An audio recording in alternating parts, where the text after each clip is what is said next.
네, 우리 지도 하나 띄워주세요.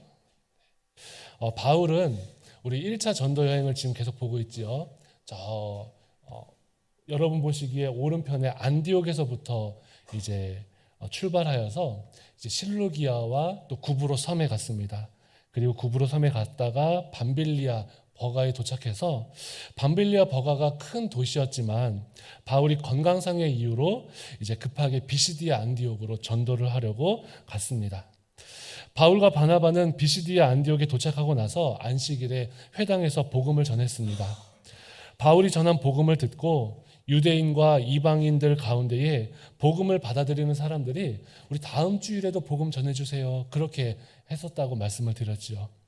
그리고 일주일이 지나고 다음 안식일에 말씀을 전하려고 보니까 안식일에 있는 거의 온 시민들이 다 모여서 하나님 말씀 듣기를 원했습니다. 그 비시디아 안디옥에 있던 디아스포라 유대인 가운데에 어떤 이들이 바울이 전한 하나님의 말씀에 대해서 거부하는 것이 아니라 온 시민들이 많이 모인 것을 보고 시기가 가득해졌다라고 지난 주일에 우리가 함께 나누었습니다. 그래서 바울의 일행을 시기하고 또 핍박하는 일이 벌어졌습니다. 심지어는 바울에게 신체적인 위해를 가하기도 했습니다. 그럼에도 바울과 그 일행은 그 비시디아 안디옥에서 수개월간 복음을 전했는데 그 모습을 보고 이 디아스포라 유대인들 가운데 시기했던 사람들은 안디옥에 있는 귀부인과 유력자들까지도 선동하여서 바울과 바나바 또 그 일행들을 안디옥에서 쫓아내기 시작했습니다. 그래서 그 안디옥에 있던 바나바와 바울의 일행은 기쁨과 성령에 충만하였지만 그 지역을 떠날 수밖에 없었습니다. 그리고 그들은 이고니온으로 갔습니다. 오늘 보시면 안디옥에서 이고니온까지 가로로 쭉 가지 않습니까? 이 이고니온은 비시디아 안디옥에서 동남쪽으로 약 180km 정도 떨어져 있는 도시라고 합니다. 이 지역은 우리가 이전에 보았던 것처럼 이 터키 남부 서에서 동까지 쭉 뻗어 있는 이제 타우루스 산맥, 그 산맥을 따라서 뻗어 있는 도시입니다. 동서의 길이, 이 타우루스 산맥은 동서의 길이가 800km 정도에 이르고 최고봉은 3,900m에 이른다라고 말씀을 드렸었습니다. 그렇게 거대한 산맥인데 그 산맥을 따라서 180km의 이동을 한다는 것은 참으로 어려운 일입니다. 그렇게 힘든 이 길을 통해서 이고니온으로 왜 갔습니까? 라고 물으신다면 그 이유는 한 가지예요. 당시에 비시디아 안디옥에서 갈 수 있는 가장 가까웠던 도시가 바로 이고니온이었기 때문입니다. 안디옥에서 이고니온까지 가는 길은 수십 개의 봉우리를 지나야 했습니다. 이고니온은 평야지대에 위치했던 그런 도시였지만 높은 안디옥에서부터 이고니온까지 가는 길은 절대로 쉽지 않았습니다. 이러한 지리적인 특성 때문에 이고니온이라는 도시는 로마 제국의 군대들이 지나는 교통의 요충지로 쓰임을 받았습니다. 지금은 이 비시디아 안디옥에 가면 비시디아 안디옥은 크게 번성하지 못한 도시예요. 지금은 흔적만 남아있는 그런 도시라고 합니다. 하지만 이고니온은 지금도 교통의 요충지로서 큰 도시를 이루고 있습니다. 로마의 군인들이 횡단할 때 반드시 들려야 했던 우상 숭배가 가득할 수밖에 없었던 그런 도시였습니다. 바울과 그 일행이 이고니온에 도착하자 이제 회당으로 먼저 갔어요. 어느 도시에 가든지 회당으로 갑니다. 오늘 1절 말씀에 보시면 이에 이고니온에서 두 사도가 함께 유대인의 회당에 들어가 말하니 유대와 헬라의 허다한 무리가 믿더라. 아멘. 안디옥에서처럼 이 바울과 바나바 일행의 선교 전략은 유대인 디아스포라가 있는 당시의 많은 도시들 가운데 가장 먼저 회당으로 찾아가는 선교 전략을 사용했습니다. 그리고 안디옥에서처럼 이고니온에 거주하는 디아스포라 유대인과 헬라인 중에 유대교로 개종해서 회당에 와 있는 그들에게 복음을 전하기 시작했습니다. 그랬더니 오늘 이고니온에서도 회당에서 허다한 무리가 믿더라, 이런 역사가 일어났습니다. 여러분, 바울이 전했던 이 복음을 보면 복음에는 보편성이 있다는 것을 알 수 있습니다. 유대인들이나 또는 헬라인 중에 유대교로 개종했던 사람들이나 또는 아예 이방인들이나 누구나 복음을 들으면 믿을 수 있고 고백할 수 있는 그러한 보편성이 있습니다. 온 세상을 하나님이 창조하셨기 때문에 복음을 듣는 많은 사람들은 복음에 그 마음을 열 수 있음을 기억하십시오. 하나님의 형상을 따라서 하나님이 사람을 창조하셨습니다. 그렇기 때문에 하나님의 복음이 선포되는 곳에 수많은 사람들이 마음을 열 수 있는 그러한 보편성이 있다는 것을 여러분 기억하셔야 합니다.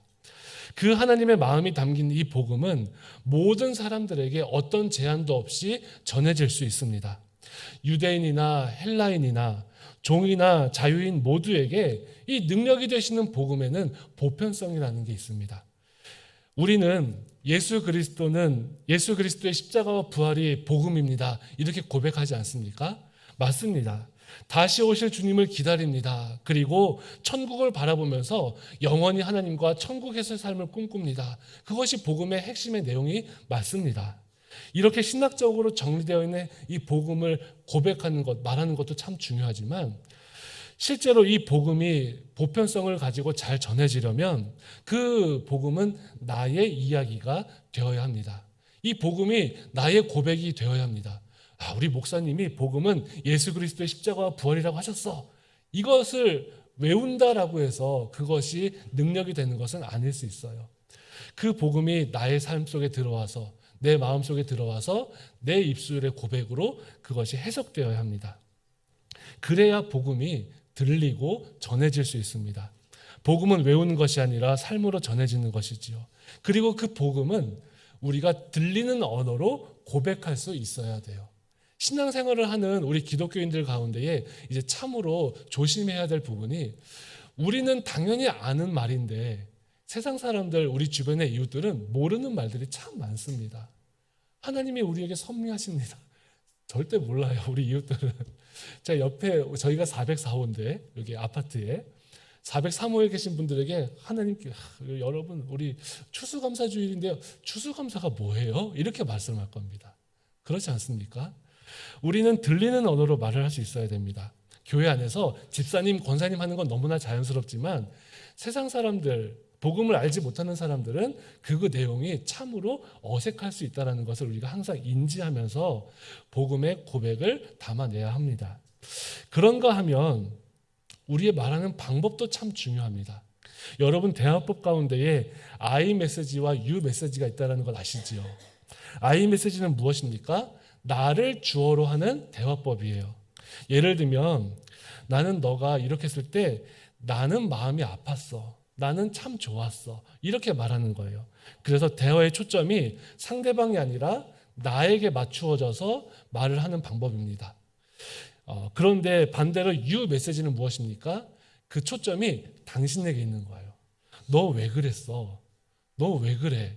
우리 항상 하는 말 있죠. 우리 집에 가면은 부모님들이나 막 많은 분들이 또 친한 사이에서는 넌 왜 한 번 말하면 듣지를 않니? 또 너 항상 그렇게 말했잖아. 너 왜 그래? 너 때문에 망했어. 이런 말들, 너 중심의 말들은 우리가 지양해야 합니다. 그래서 우리가 복음을 전할 때도 그래요. 옆에 있는 이웃에게 아무개 엄마, 당신 꼭 예수 믿어야 돼. 천국 가야 돼. 이렇게 말하는 것보다 나는 당신이 천국 갔으면 좋겠어요. 이렇게 말하는 것이 훨씬 더 부드럽게 전해질 수 있는 방법입니다. 여러분, 우리가 누구나 복음을 들을 수 있지만 누구나 복음을 받아들이지는 않습니다. 그런데 복음의 보편성이 있다는 것을 우리가 알고 하나님이 천지를 창조하시고 하나님이 우리를 창조하셨는데 그 하나님이 전해주시는 복음을 세상 많은 사람들이 들을 수 있고 받을 수 있는데 그 안에 우리의 지혜를 담아서 복음의 전달자로 살아가는 성도들이 되셔야 합니다. 이것이 오늘 우리가 받을 수 있는 첫 번째 지혜입니다. 그런가 하면 이 복음에는요 심판성도 있어요. 오늘 2절 말씀에 보면 그러나 순종하지 아니하는 유대인들이 이방인들의 마음을 선동하여 형제들에게 악감을 품게 하거늘 이렇게 말씀합니다. 허다한 무리가 복음을 믿었지만 모두 믿었습니까? 아니에요. 그렇지 않습니다. 복음에 순종하지 않고 거부하는 것뿐만이 아니라 안디옥에서처럼 많은 사람들을 선동하고 또 핍박하고 바울과 바나바 또 그를 따르는 사람들에게 악감을 품게 하였습니다. 왜 그랬을까요? 복음에는 심판성이 있기 때문입니다. 복음이 선포되는 그 자리에 복음의 능력으로 하나님이 역사하셔요. 어떤 역사가 일어납니까? 존엄하신 하나님의 선포에 나를 굽히고 순종하는 역사가 일어납니다. 반대로 그 하나님의 선포된 말씀에 불순종하는 일도 일어납니다. 복음의 빛 앞에 서면, 복음이 선포되어지는 그 자리에 서면 그 말씀에 순종해야지라고 하는 그 마음도 들지만, 그 말씀 앞에 나의 흠이 보이고 또 나의 티가 보이고 나의 죄악이 보이면 그 복음을 견디지 못하고 거부하는 거예요. 그것이 복음의 심판성입니다. 나의 연약함을 보고 순종의 길을 걸어가는 성도들은 하나님께 복을 받는데, 그렇지 않으면 심판이 있다는 것을 스스로 느끼기 때문에 복음을 거부할 수밖에 없는 그러한 상황들이 생깁니다. 영생을 주시기로 작정한 사람들과 아닌 사람들이 구별되는 일들이 복음 앞에 일어납니다. 그것이 복음의 심판성입니다. 이 심판은 우리의 생각을 또 우리의 판단을 전혀 뛰어넘는 심판입니다. 사람의 생각에는 저분은 평소에 성품이 참 좋고 참 유순하고 아름다운데 저분은 복음을 들으면 반드시 받아들일 것 같아. 우리는 그렇게 마음먹지 않습니까? 그런데 그렇게 되던가요? 아니에요. 그렇지 않습니다. 또 반대로 어떤 이들은 저분은 우리 교회 같이 안 나오면 좋겠어. 저분은 복음을 난 말하기도 무서워. 이렇게 하는 분들이 있는데, 어떤 분들은, 그런 분들은 말씀을 받자마자 아멘 하면서 믿음의 마음을 여는 분들이 계십니다. 복음에 대해서는 우리가 우리의 생각으로 그 지혜를 헤아릴 수가 없습니다. 구원은 하나님의 영역이기 때문에 우리는 복음의 전달자로만 쓰임받는 것이고, 또 우리는 하나님의 은혜의 사랑을 전할 뿐이지 그를 구원하고 구원하지 않는 것, 또는 그가 구원받기를 끝까지 기다리시는 것은 하나님이 하시는 일이라는 것을 우리는 기억해야 합니다. 우리도 그렇지 않습니까, 여러분? 우리는 복음의 선포 앞에서 하나님의 사랑을 믿음으로 고백하고 믿음의 길을 걸어가고 있습니다. 여러분 그렇게 믿음의 길 걸을 것이라고 처음부터 그렇게 생각하셨습니까? 이건 우리의 노력이나 의지가 전혀 아닙니다. 저도 마찬가지예요. 저도 저를 돌아보면 나 절대로 교회 가지 말아야지 이렇게 마음 먹고 있었을 때가 있었는데, 어느 순간인가 그 믿어지지도 않는 성경의 이야기가 머리로는 이게 뭐야라고 하는데 마음으로 믿어지고, 또 마음과 영으로 고백되는 그 놀라운 경험이 저에게도 있었고 여러분에게도 있음을 저는 알고 있습니다.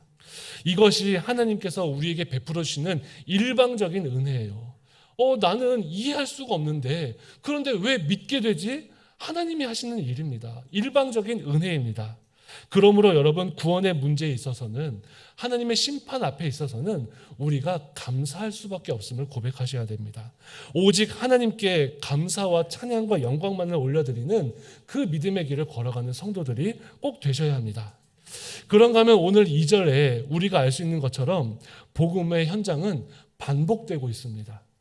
복음에는 반복성이라는 게 있어요.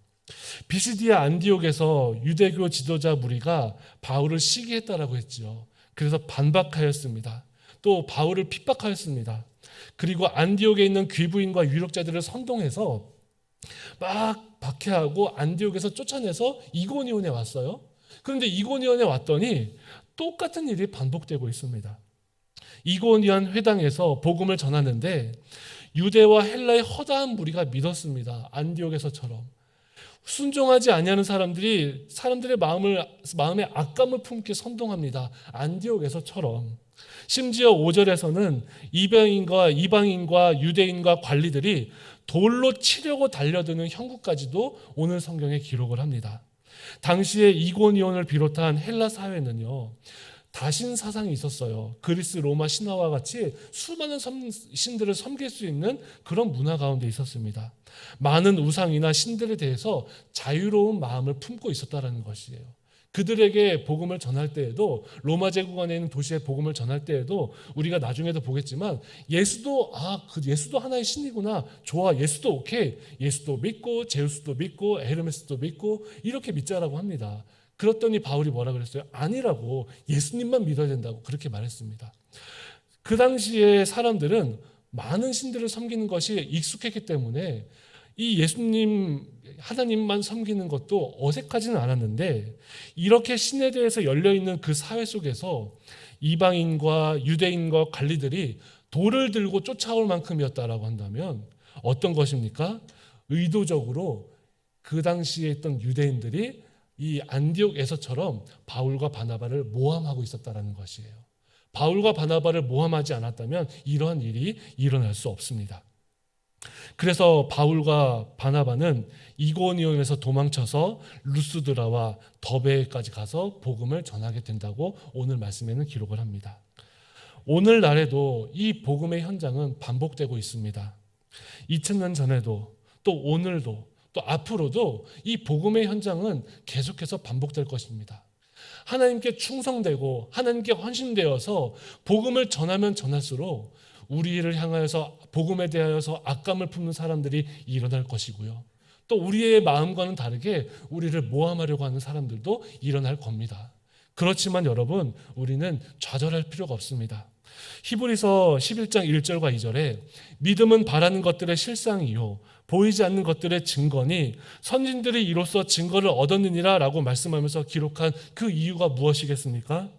이 믿음의 선진들과 같이 히브리서 편지를 받는 성도들, 그 일들이 믿음의 선진들이 겪었던 일들이 히브리 편지를 받는 너희들에게도 일어날 수 있을 것이고, 그 히브리서를 전해받은 지금 우리에게도 일어날 수 있는 일이라는 것입니다. 어떤 이들은 조롱과 채찍질뿐만이 아니라 결박과 옥에 갇히는 시련도 받게 되었고, 또 돌로 치는 것과 톱으로 켜는 것과 시험과 칼로 죽임을 당하고, 양과 염소의 가죽을 입고 유리하고 궁핍과 환난과 박해를 당해도 세상은 이런 사람들을 감당할 수 없어라고 하는 그 일들이 반복될 거야. 그러니까 이 편지를 받는 우리 성도들은 힘을 내십시오. 이 편지를 받는 우리들도 힘을 내셔야 합니다. 오늘 그렇게 말씀하고 있는 것입니다. 아브라함은 갈 길을 알지 못하고 나아갔다라고 해요. 그 일들이 지금 우리에게도 반복되고 있습니다. 복음은 반복되고 있습니다. 여러분의 삶의 복음이 전해지는 현장이라면 때로는 자신들의 이익과 주장에 가득한 이들이 진리를 짓밟을 때가 있고, 우리의 복음을 거부할 때가 있고, 또 우리를 모함할 때가 있겠지만, 그럼에도 이것이 그렇게 이상한 일은 아니라는 것을 기억해야 합니다. 그때 하나님은 헌신된 믿음의 사람들을 통해서 그 시대의 역사를 새롭게 이루어 가시는 것을 기억하십시오. 복음은 반복되고 있습니다. 복음의 현장은 지금도 능력으로 하나님이 이끌어가고 계십니다. 오늘 함께하는 여러분의 삶도 하나님의 역사가 반복되는 은혜를 누리는 그러한 성도들의 삶이 꼭 되시기를 바랍니다. 그런가 하면 오늘 반복되는 복음 전도의 현장을 보면서 우리는 한 가지 교훈을 받아야 하는데, 복음에 헌신하는 일에 주저하지 마시라는 뜻입니다. 복음에는 헌신성이 있습니다. 바울이 다메섹에서 주님을 만나고 그 뒤로부터 수많은 유대인들과 그리스도인들이 바울을 인정하지를 않아요. 바울 저 사람은 그리스도인들을 핍박했던 사람들이야. 바울 저 사람은 유대교를 배반한 사람이야. 아무도 인정하지 않습니다.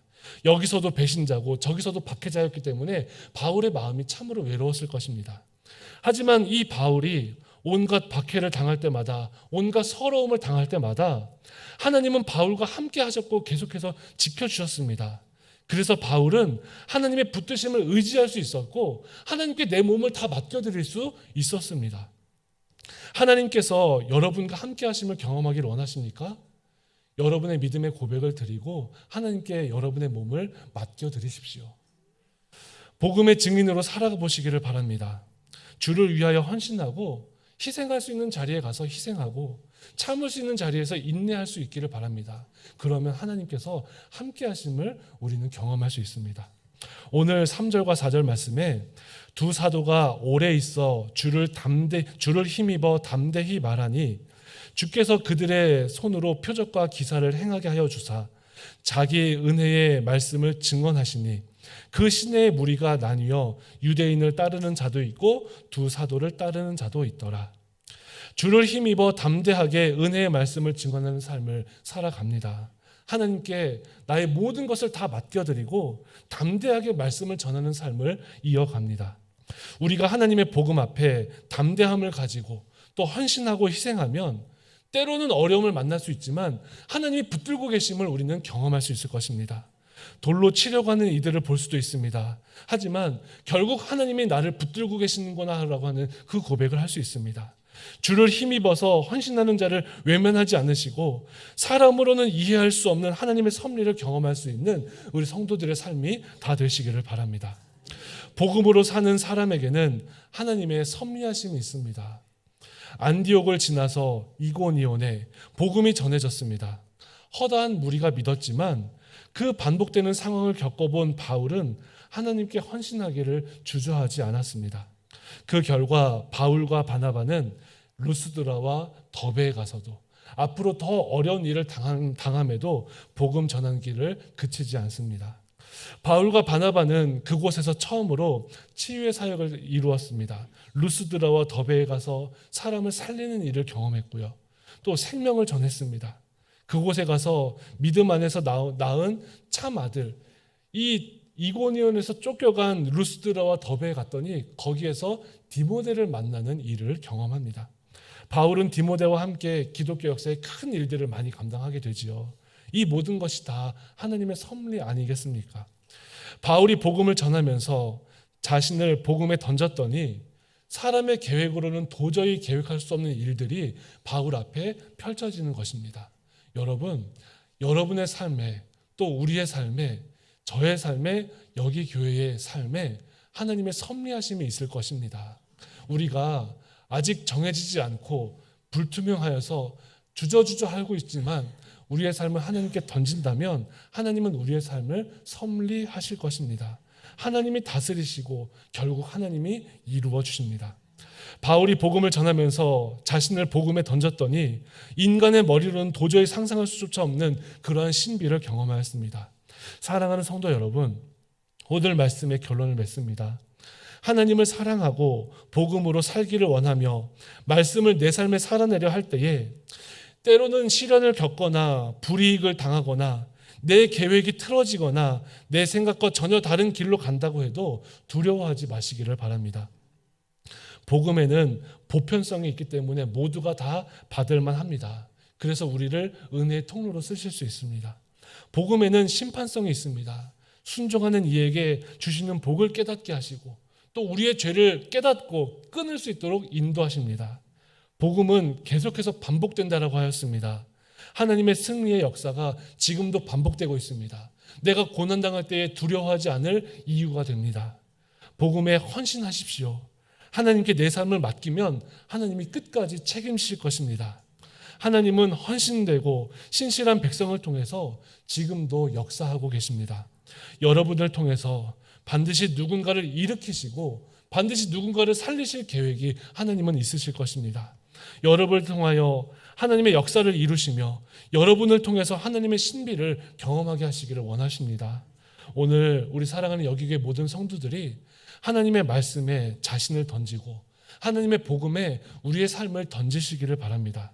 그리하여서 보잘것없고 너무나 연약한 우리의 삶이 하나님 나라에 거룩하게 쓰임받고 수많은 사람들이 칭찬할 수 있는 은혜의 삶이 다 되시기를 바랍니다. 오늘 이 마음으로 이 믿음으로 함께 찬양하며 나아가기를 원하는데요.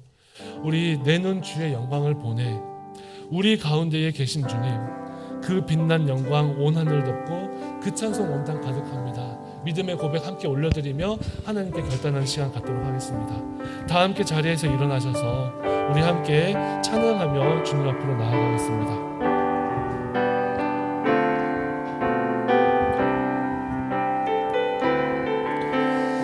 내 눈 주의 영광을 보내 내 눈 주의 영광을 보내 우리 가운데 계신 주님 그 빛난 영광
하나님 아버지, 오늘 복음에는 보편성이 있고 또 심판성이 있고 또 반복되며 헌신되게 하는 이들을 끝까지 붙드시는 은혜를 보았습니다.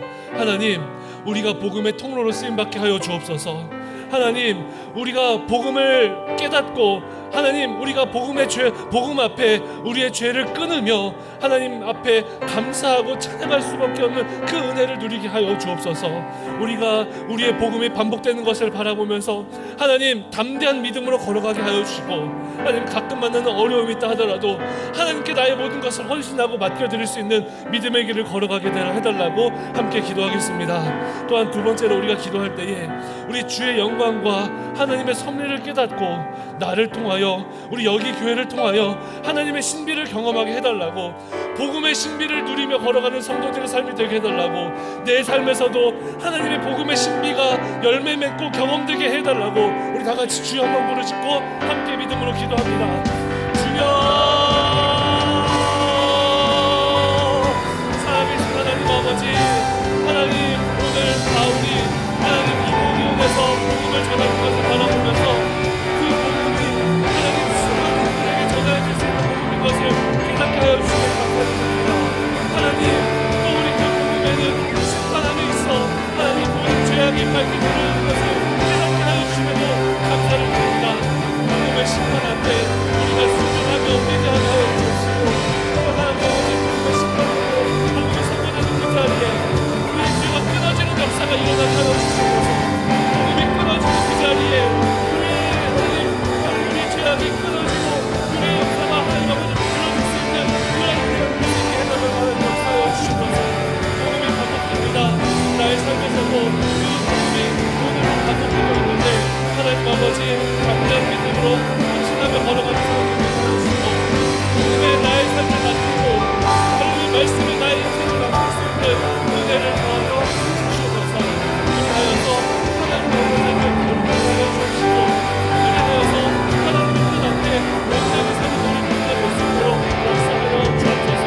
전능하신 하나님 아버지, 하나님을 끝까지 의지하며 걸어가는 성도들을 원하오니 하나님의 은혜 하여 주옵시고 함께하여 주옵시고, 하나님의 은혜가 기억하여 주옵시고 하나님의 말씀을 성도되게 하여 주시옵소서.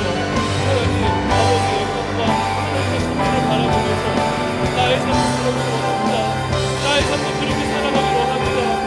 그 믿음으로 고백하는 우리의 삶이 되게 하여 주시옵소서. 하나님 아버지, 나를 통하여서 하나님의 신비를 경험할 수 있게, 내 삶을 통하여서 하나님의 신비가 경험되어지도록 아버지 하나님 역사하여 주시고 인도하여 주시고 함께하여 주시옵소서. 전능하신 주님의 은혜가 함께 도와주옵시고, 하나님의 능력이 내 삶에서도 온전히 드러날 수 있도록 아버지 하나님이 역사하여 주옵소서. 온전히 주님만 바라보게 하여 주시고, 주님만 의지하게 하여 주시고, 하나님과 사랑의 은혜로 늘 가득할 수 있도록 아버지 하나님이 역사하여 주옵소서. 사랑하는 여러분의 모든 성도들의 삶이 복음으로 풍성한 성도들로 원합니다. 복음의 은혜를 경험하는 삶이 되기로 원하고, 복음을 말씀으로 남기고 내 삶에서 복음을 우리가 맡기를 원합니다. 하나님, 인도하여 주시고 하나님의 역사를 경험하는 우리의 모든 삶을 인도하여 주옵소서. 그렇게 하나님 아버지, 하나님으로 역사하시고 인도하여 주시며 하나님의 인생에 행복할 수 있도록 하나님의 힘을 역사하여 주옵소서. 하나님의 믿음으로 걸어가는 성도들 삶이 될 수 있도록